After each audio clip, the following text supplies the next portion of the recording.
Joining us for this afternoon session and our last session for the evening before our early riser pitch competition that begins at 6. I am Key Daniels, and I am going to be introducing our next session, a fireside chat with Steve Hightower, founder of Hightowers Petroleum Company. Stephen Hightower is the founder of Hightowers Petroleum Company, one of the country's leading fuel suppliers. His $400 million business enterprise consists of 5 national and international businesses, all providing energy solutions. Stephen will be joined by moderator Te'Jal Cartwright, and Te'Jal is the founder of What's the Biz, also known as WTB, a national digital talk show that highlights Black entrepreneur stories in an effort to connect communities to Black-owned businesses. She has interviewed 35 plus owners, as well as legendary artists like JoJo Brim and Christopher Play Martin from Kid and Play. So audience, please remember to submit your questions for Q&A in the app. Then you navigate to the home screen and click on Session Q&A and select this session. From there, you can submit your questions to the moderator. And without further ado, we're going to hand it over to Te'Jal and begin this wonderful conversation. Thank you so much, Key. And I need to bring you with me so you can introduce me at everything. So, hey, Steve, how you doing? Very good. How are you today? I'm doing great. Before we go any further, I want to make sure everyone shows Mr. Hightower some love. Yesterday was his birthday. So if we can all just say happy birthday and wish him happy birthday, that would be really great. But I want to continue on and just really ask you to kind of give a little background about yourself. Who are you and kind of what's your history? Well, thank you very much, Te'Jal, for giving me this opportunity to speak to this audience. Been in business pretty much all my life. Never actually went to work for anyone. As a child, when I was born, my father started a janitorial business, and I grew up in the cleaning business. And a lot of people kind of look down their nose at that industry, but it's a multi-billion, almost $1 trillion industry overall, because again, every building in this whole United States and elsewhere has to be cleaned every night. And so when I was growing up in the business and looking at companies like AT&T being in the cleaning business, I never looked at it as being something degrading or small, but I always wanted it to be big. And so we grew it to be about 175 employees. And during that path, when I was 16, I was on a truck crew, cleaning homes, carpets, furniture, doing floors. But I headed up crews as early as 16. By the time I was 18, I was doing commercial sales with corporations. So I negotiated my first commercial contract at age 18. I decided after graduating from school, I initially wanted to go into the Air Force, but they thought that me having a skin rash, which had never bothered me before, would keep me from being a pilot. So I had my options to go to Armco or work for myself. And since Armco didn't want to hire me to be a salesperson, wanted me to go in the plant, I decided that I would work for myself, and looked at the options of 30 years at Armco Steel, which today is AK Steel, as some of you know it now. 30 years there, I would get a watch and a pension, or if 30 years I worked for myself, where would I be? And so I took the gamble on where I would be, and going through that process, never ever got a job, so I've never been unemployed. And never actually received unemployment for any reason, and I think I've got bosses. I've got about 200 bosses just in customers, and then I've got another 100 or so bosses just in carriers and suppliers, and then I've got all of these employees that also I have to answer to every day. So you never are not accountable to somebody, okay? And a lot of people, when they think about they want to get in business, they say they want to get in business because they don't want to have to listen to anybody else, or they don't want to have to be beholding to other people. They want to be their own boss and run their own show.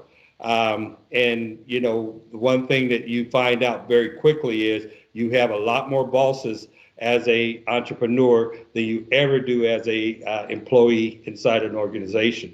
And that being the case, if you ever think that you are your own boss and that your customers are not your boss, chances are you won't keep that customer very long.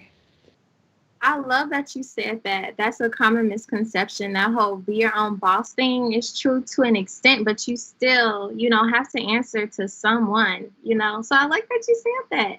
And so it sounds like you have a strong background in entrepreneurship, never having to work for anyone else. Where do you get that from? Was it from your family's janitorial business? Well, absolutely. And, again, I've had people print and speak some very negative things about my background, okay, and the fact that I was in the janitorial business.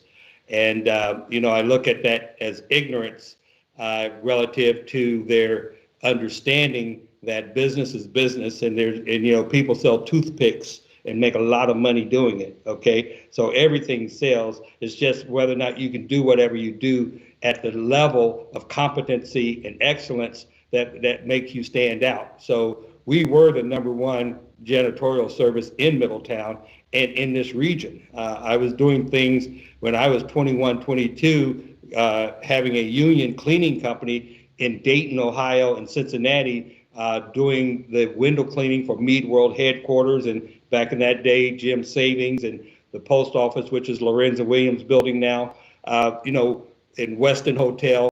We were union doing cleaning on construction projects, as well as a union a window cleaning company on high-rise buildings I wasn't even 24 years old yet.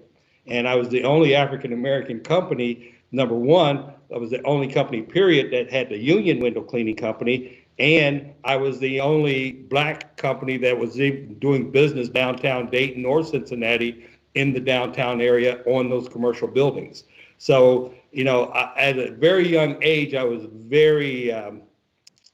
I always wanted to do more. I wanted to do more than what my father did. So, I needed to leave the home making $30 a week. And, and what he did was good for our family. And he worked at Armco for 40 years, as well as having his business. And my mother worked in the business, and periodically from time to time would take a job, at Armco. She'd actually worked at Armco International at one point in time. But I always saw entrepreneurship in my life with my mother and my father.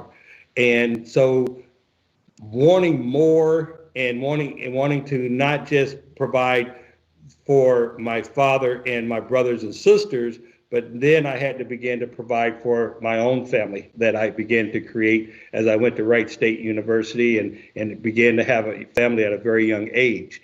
And so growing business and then taking new ventures is something I've done all of my life. And so my tolerance for stress, my tolerance for failure, my tolerance for, just having enough inside me to want to be successful, to get by those days and those nights and those times where it don't look like tomorrow may come because you don't have payroll money, or other things that just seem like the world is coming to an end. But what you find is if you go home and you don't do anything stupid, you get up the next morning, there's another day and another opportunity to be successful. And 9 times out of 10, you will be successful the next day. So never let things be so bad that you don't think that you have to do something stupid. You have to do something illegal. You have to do something desperate. You never do that when things are bad. You keep your head, then you'll always come out on the other end. I love what you said about, just waking up and really trying again tomorrow, and you built that tolerance. So this is like a personal question for me. So in order to have a successful business, you have to just be willing to be stressed because it's automatically going to come. Is that what you're saying, Mr. Hightower? Well, you build a stress tolerance.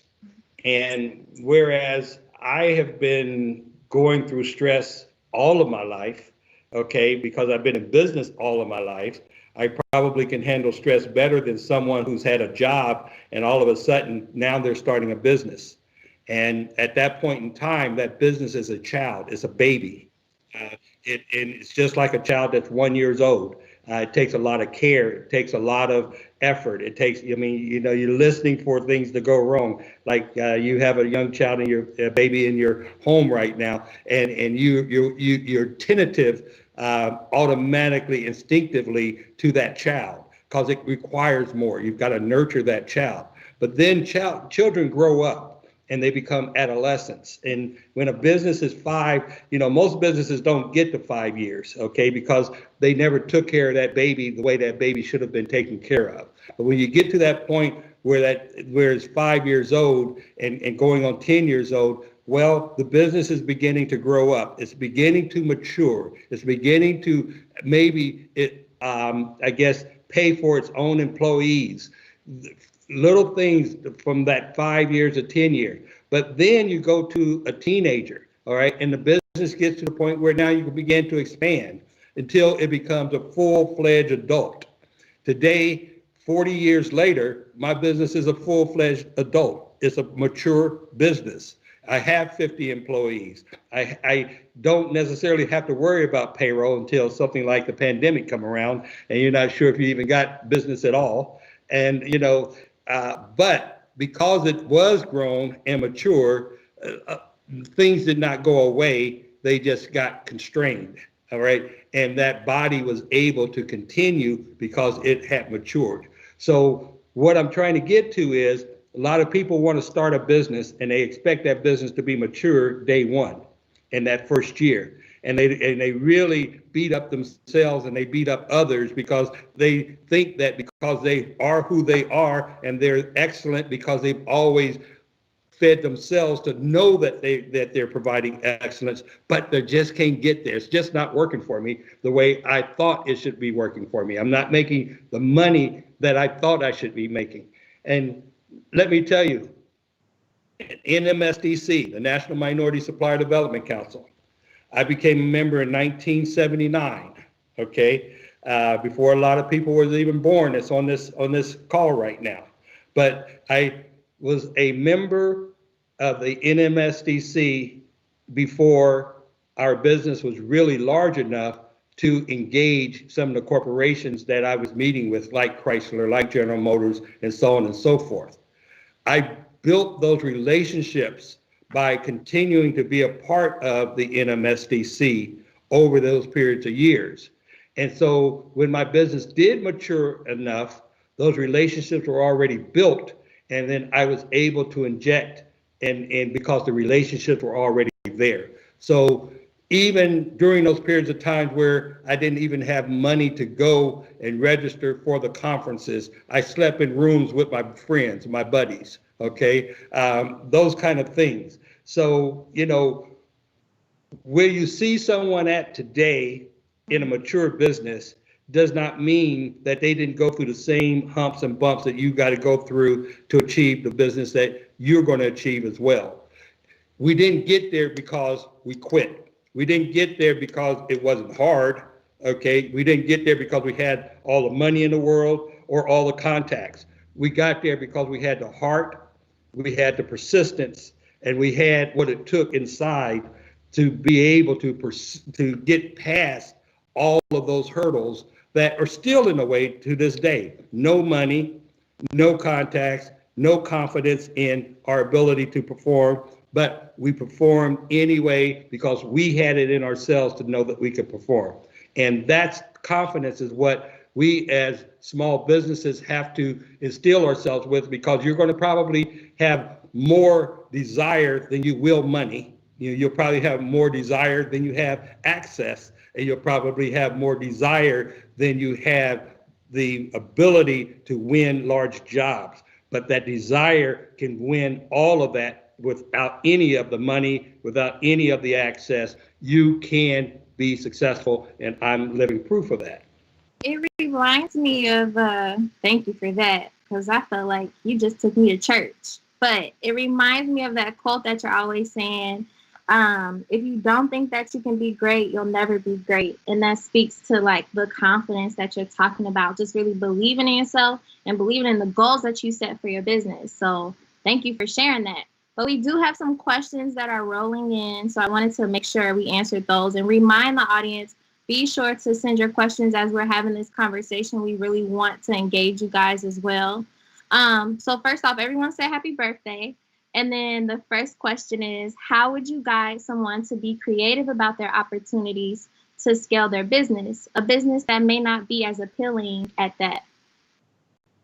Well, you know, one of the things that there's several tools that a business has available to them if they have the mindset to really want to grow. And that means leveraging resources. One of the biggest resources that one can leverage is a supply chain. You don't have to be all and do all to develop a strong supply chain. Most general contractors, and you look at construction managers, and let's look at a Danish or a Turner, who basically on a project only brings in management.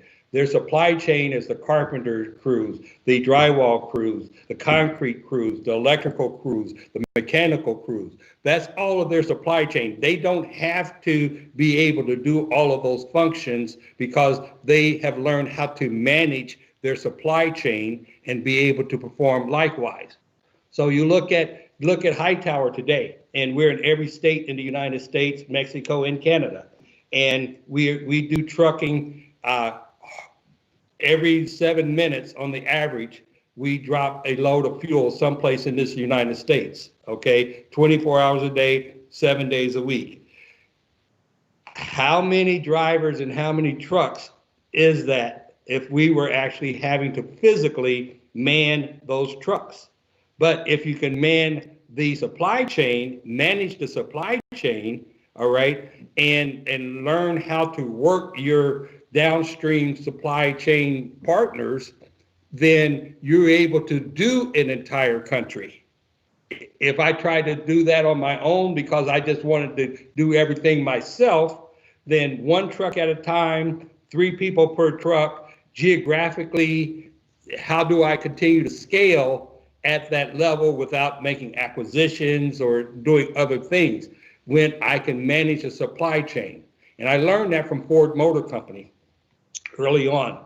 When Ford began, and I was selling, at the same time I was selling petroleum, I was actually got in the petroleum business by selling commodities and industrial materials, selling out of a Granger catalog to the state of Ohio, which was set aside, having set asides and buying everything from glasses to furniture to drywall to highway materials, on and on. They buy everything. And so once the state had a set aside, which the set asides in the state of Ohio was House Bill 584, originated from a C.J. McLean, former state representative out of Dayton, along with Senator Bowen and many other members of the Congressional Black Caucus, or I'm sorry, the Ohio Black Caucus of state legislators at that particular time. They set aside fuel one day, and BP was not, they didn't play that game. And BP had fuel for 32 years in the state of Ohio, but they wouldn't bid it because they weren't allowed to bid it because it was set aside for minority businesses only. So just like the other commodities I was saying that I was going out and buying, the furniture, the drywall, anything that they would set aside, we had people that would go and find a supplier. We would quote it. We knew how to invoice, and we knew how to pay our suppliers. That's the game. Well, that was the game we played when they set aside fuel. I went and found a supplier. We bid the job. We got the job. We knew how to invoice. But my first petroleum contract was the entire state of Ohio. And not that I knew fuel, but I knew business.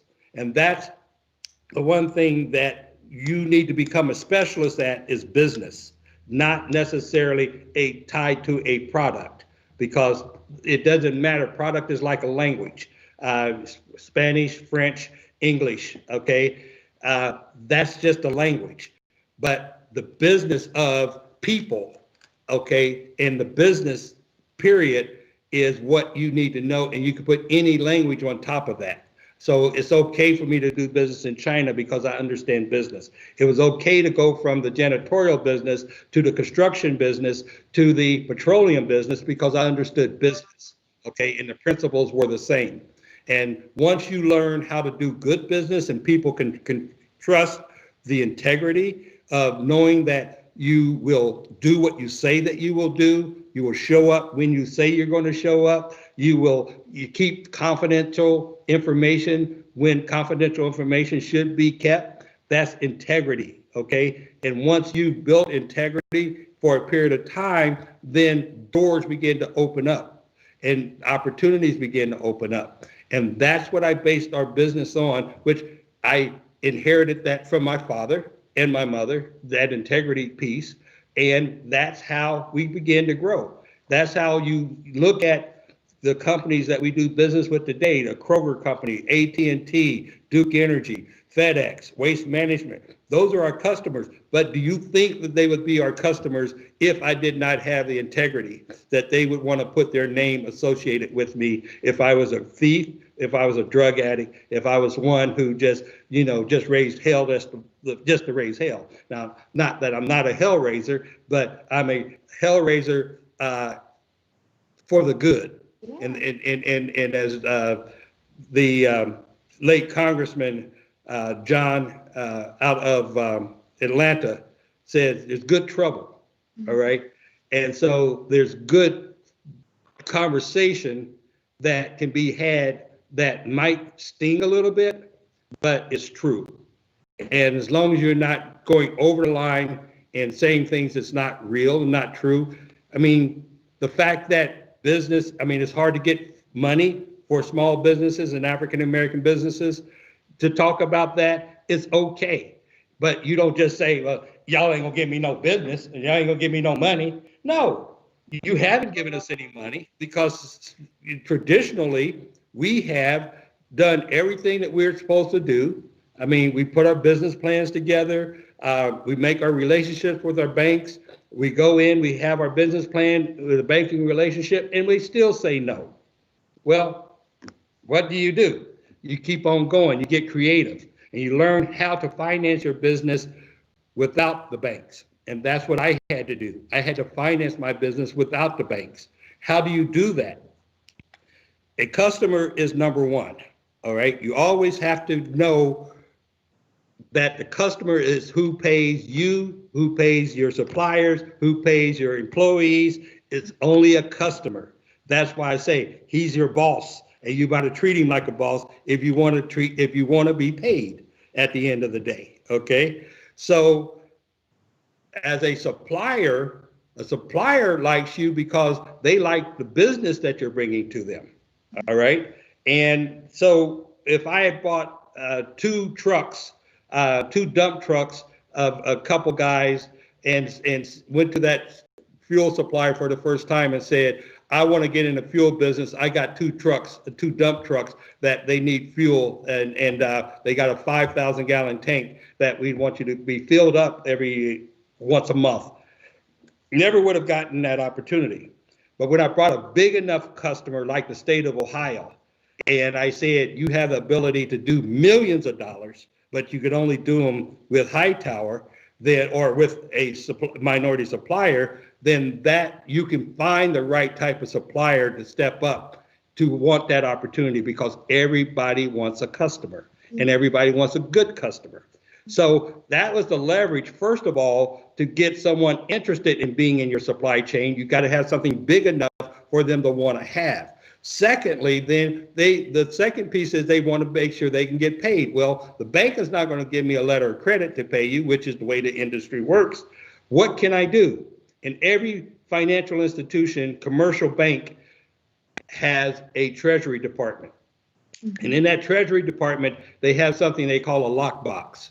And it is okay for a customer to pay Hightowers Petroleum Company via a post office box, check made out to Hightowers Petroleum, and go into my bank. But my bank has instructions to pay my supplier.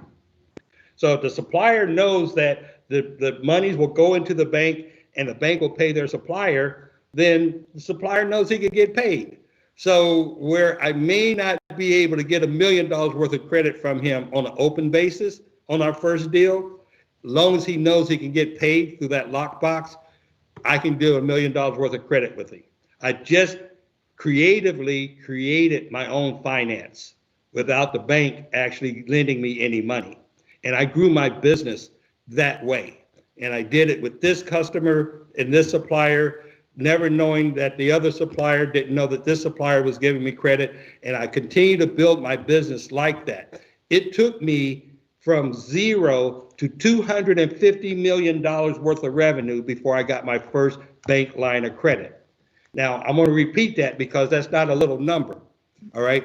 It took me from the time that I started in 1981, my first petroleum contract, all the way until maybe 10, 12 years ago, that I got my first commercial banking loan after $235 million of revenue with people like General Motors, with FedEx, okay, with Duke Energy. All of those were already my customers, and I still couldn't get a loan.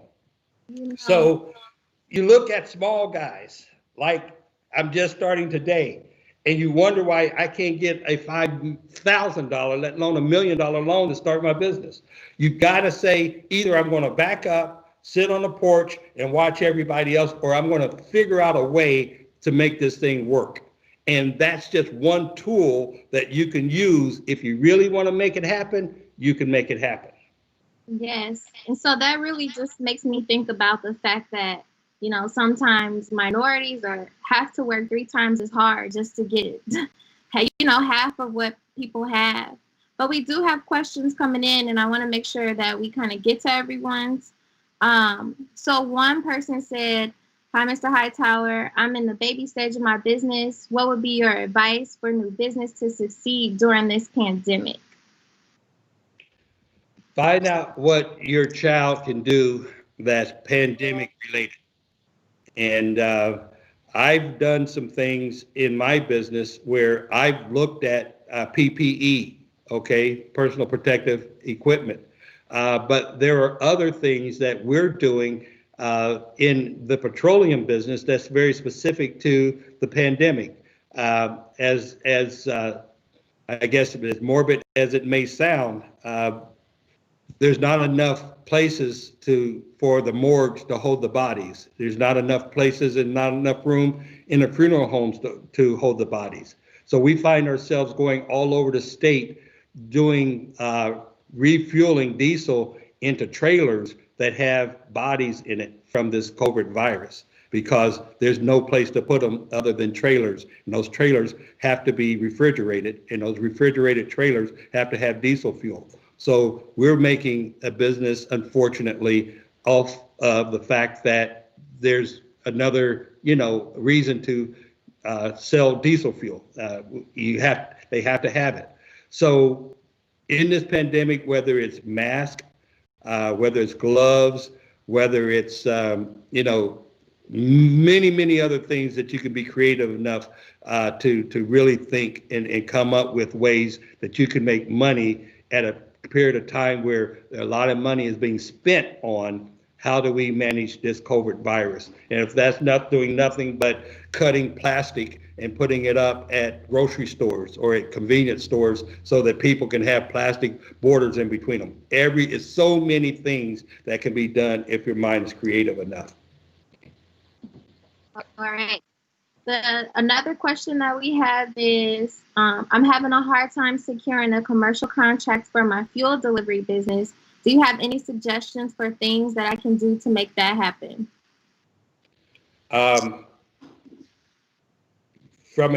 he's having a hard time. He's trying to get into fuel business. Is that what it is? Or he's trying to buy fuel?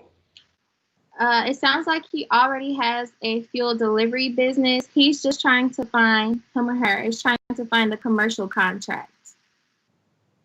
Okay, so in order for someone to want to do business with you, again, they've got to know that you have the capacity, the license, the ability to provide that service. Okay, because fuel is not a maybe. If you don't show up with my fuel, you're going to I'm not going to be able to deliver packages today, or I'm not going to be able to pick up trash today. So I mean, it's a very critical business. A lot of times it pays for joint ventures and partnerships that allow you to have that supply chain close enough to you that when you go in, you can make a representation that we do, that we have trucks in every state in the United States and that we deliver every day, and not have one truck of my own to be able to do that with. Okay, but that don't mean that every commercial customer that I went to for many, many years wouldn't, in many times, use that as an excuse not to do business with us. All right, until you get to a certain scale that, well, if you're doing it for everybody this way, you must be good at it. So create partnerships, create joint ventures. Don't be afraid to take your joint venture partner in with you. Like I said, on my first commercial contract, I didn't know a thing about fuel, but I got a customer that was big enough, found a supplier who wanted that and could only get it from me, and I was able to take that supplier into my customer and give my customer comfortable enough that we were going to be able to perform, and then we did. So utilize partnerships, joint ventures, and those types of relationships, and don't be afraid, because that is how you learn. I kind of want to circle back to it because when we talked about longevity and being in business for the long haul, your biggest thing was like customer service. And I feel like a lot of times people feel like, oh, if I have this great product, I don't have to treat my customers right. If I like what you said about, your customers are basically paying your employees, they're paying your bill, they're basically your boss. Did you ever have to learn that the hard way? Is that something that you had to learn the hard way at all in life?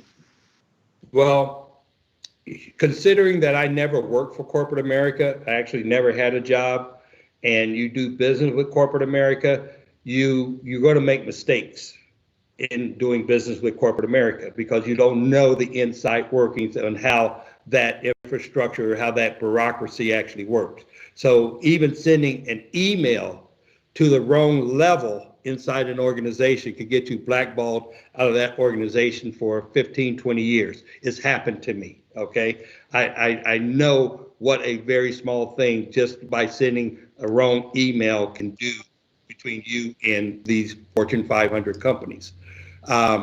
So the process of getting to know how to work in that environment it just takes time, all right? There's a lot of education around how to do business inside organizations like the NMSDC that offer scholarships to various training organizations like TUC, Dartmouth College, which gives a executive management program designed for corporate America, but they do it specifically for African American and other minority companies. They have the same thing at Kellogg in Illinois. They're in also Virginia and other colleges around the country where you could actually do 1 week worth of graduate studies, or really a year's worth of graduate studies in 1 week. And you stay there and you go on those campuses and you learn how to manage these types of parts of your business, whether it's marketing, whether it's management, whether it's finance. All of those are really drilled into you. So utilize those types of learning experience and opportunities for your business to be able to mature a lot quicker, because the information is there to help you. Okay. So We had a follow-up from a fuel question. It's a fuel company that delivers fuel to their customers, and it's woman-owned. And someone just said, thank you for your input. So we talked about COVID concerning your business a little bit and how you guys are kind of pivoting during this space. Did you guys have any other challenges? Like, were there challenges? Because it sounds like you just added a new, kind of customer to your business. Were there any challenges, any points where you felt like, uh-oh, this might be a rocky one, folks? Well, when it first hit, fortunately, I was somewhat preparing myself because I kind of keep my ear to the ground on politics, and businesses need to understand there's value in understand the political environment as well as the business environment. It gives you a little heads up as to what's getting ready to happen, and you can kind of structure your business to respond because you know what's getting ready to happen before a lot of people, because everything really starts with politics. So I knew that this was about ready to shut down. And what we did very early was we got all of the associates got laptops. We got teams. We went remote and we learned it and we trained it. And so by the time that they actually did the shutdown and it was time to go home, we were already ready. All right. We had already had all our phones that was ready to be able to, if you call in here, all you have to do is ask for a certain person that would go to their cell phone. So we prepared very early, but can you imagine being that entrepreneur that for the very first time, life was out of your control? You didn't know what was going to happen tomorrow. General Motors, Nissan, Honda, some of your biggest customers just stopped, period. Those that hadn't stopped, period, dropped about 60% of their volume, okay? So you really don't know whether or not you're going to be in business tomorrow for the very first time after almost 40 years, okay? That was a very, very scary day, all right? And so what you don't want to do is retreat and get depressed and begin to say, okay, all my business is gone, what am I going to do? We called every company that we had as a customer. We called all of our carriers. We made sure everybody knew that we would be there for them, okay? We made sure that what resources we had in our carriers across the country. We prepared ourselves to keep moving forward despite what was going on during this period of time. We got our PPE, or our PPP money very early because we started early. Okay, we started the Friday before. We didn't wait till Monday, Tuesday, or Wednesday. By the time, I guess it was by the end of the week, it was pretty much gone already. So it's a matter of being very proactive when things go wrong or you see something coming, not to retreat, not to go home, not to bury yourself, not to feel sorry for yourself, but what can I do for myself proactively? And that's where our minds were, and that's how we came out of this the way we have thus far. Wow, that's another gem for sure. Thank you so much for sharing that. So I do want to let the audience know we have a few minutes. So if you have some last minute questions, please get them in and we'll make sure we get them to Mr. Hightower. Okay, so as far as longevity, do you have any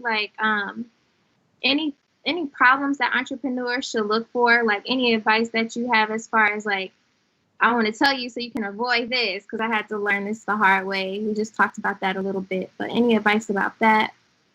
Well, what I see the biggest issue amongst the newer generation out here today is the impatience, and if it doesn't happen very quickly, let's go to something else. And if that doesn't work, let's go to something else. So they never get rooted into any one thing because they're doing multiple things. And I want to be the first one to say, I did multiple things, but what I didn't do is I didn't let that one thing go and then go do something else. I continued to do that and did something else to supplement what that was. Okay. And rather than just saying I'm going from one job to another job to another job or one industry to another industry, there's a thing about going wide or going deep.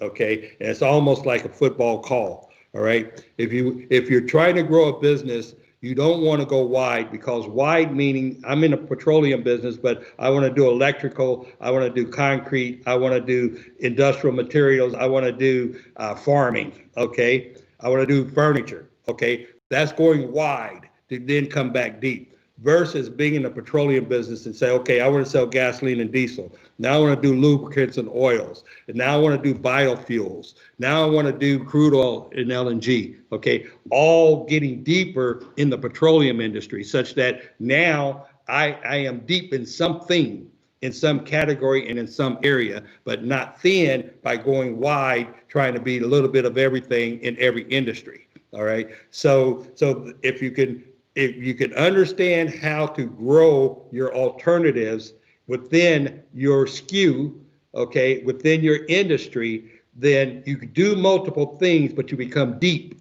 in that industry. And people know you as being deep in that industry because you've done multiple things in terms of trying to balance your revenue when you're young, because we weren't always making money.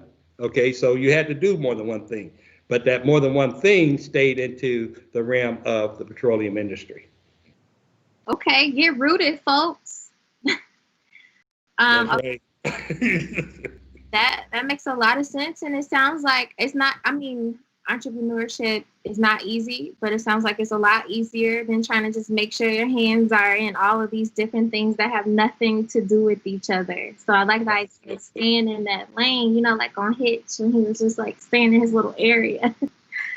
So we do have a few more questions, but what were you about to say, Mr. Hightower? I'm sorry. No, go ahead and ask the question. I'm fine. Okay. All right. So would you say it was your systems, and this is referring to your the beginning of COVID, how you transitioned? Would you say it was your systems or your people or both that were already in place that allowed you to pivot so quickly and keep it moving, or did it all just work out? Well, it was the people first, because and the environment kind of weeded out some people. After at first month or so, people staying at home, living at home, they get to kind of change their mind about what's important to them and where they really want it to be. So we lost some employees during that period of time. But it's the people first, because that's who you depend on. I cannot sit here by myself doing this business. I have to depend on quality people. And so that's always number one. And it doesn't matter what color they are, how big or how small they are, they have to be good people. And that's something I learned very, very early, that if you've got the right people, then your business can grow. If you got the wrong people, it's like a bucket with a bunch of holes in the bottom of it. The water's just going to keep going out the bottom because you won't keep it. And so I don't care if it's your brother, sister, cousin, son, daughter, they got to go. All right. And as a family business since 1956, a lot of your spouses or not, well, everybody had to go at one time or another. So it gets like that, and you've got to be able to make those decisions. But at the same time, there are family members. I've got about 5 family members that's in the business, and that's because they do the right thing. They show up and they do what they're supposed to do, and that's how you've got to develop your business to reflect who you are. And if they don't, they don't align with your values. It could be anybody. It could be your mother. They just cannot be in the business with you. I am so happy you said that, because this is coming from someone who is successful in his industry. Like, you gotta let them go. It doesn't matter who you are. I see so many business owners and people, their business go down because they just don't accept that rule. If it's bad for your company, it doesn't matter who it is. You gotta let it go. I love it. Okay, perfect. So the people, you give a lot of the credit to the people and the staff that works with you, right? Right, correct. No, I mean, we had the systems. I mean, not that we did not have the systems and the foresight to make sure that we always had good systems. But systems is nothing without good people. I mean, they sit there, you pay $1 million and never work. okay, because you don't have nobody know how to work it. So, it's really getting quality people each and every time you make a hire.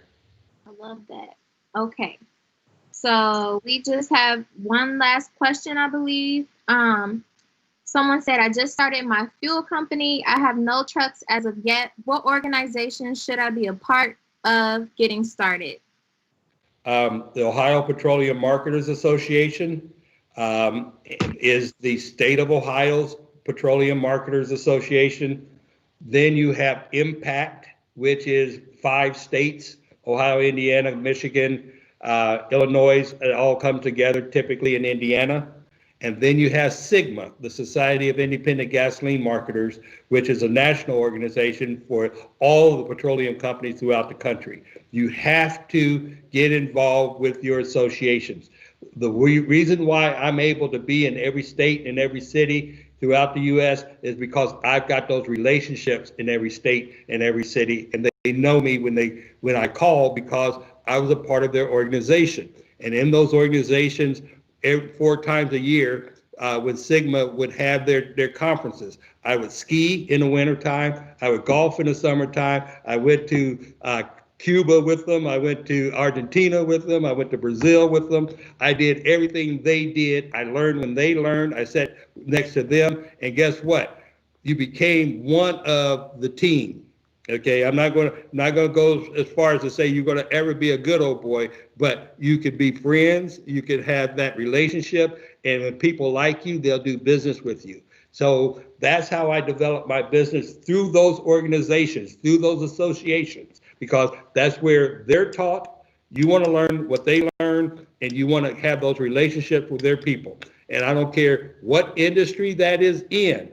There are associations associated with it, and that's where your joint ventures and your customers come out of those particular organizations, because that's where the customers go for their own education as well. So that, don't downplay that whatsoever. I am who I am and where I am today because I played that system very, very well. Wow. Okay, perfect.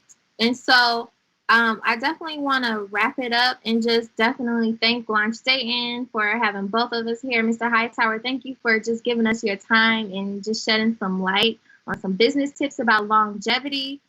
Before we end, I just want to know, is there any final comments that you have on not only getting rooted, building those relationships, but really being in business for the long run? Any last comments? I would say that everybody wants to get into business, but there's a fear of failure. And understanding that I never see failure as failure, but as a learning experience. I never see failure as failure, but as a way to practice my techniques and to perfect my performance. I never see failure as failure, but as a game that I must play to win. Because you see, you're not judged by the number of times that you fail, you're judged by the number of times that you succeed. And the number of times that you succeed is in direct proportion to the number of times that you can fail and keep on trying.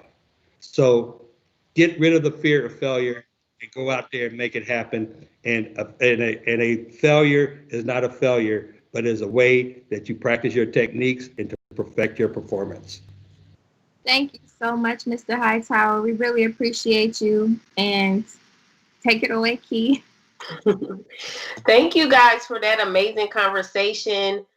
Steve, the insights that you provided the audience, us, who are here behind the scenes, has been amazing. Thank you for your time, your expertise, and just for, paying it forward to the entrepreneurs who are coming up behind you. And Te'Jal, thank you so much for moderating this amazing and powerful conversation.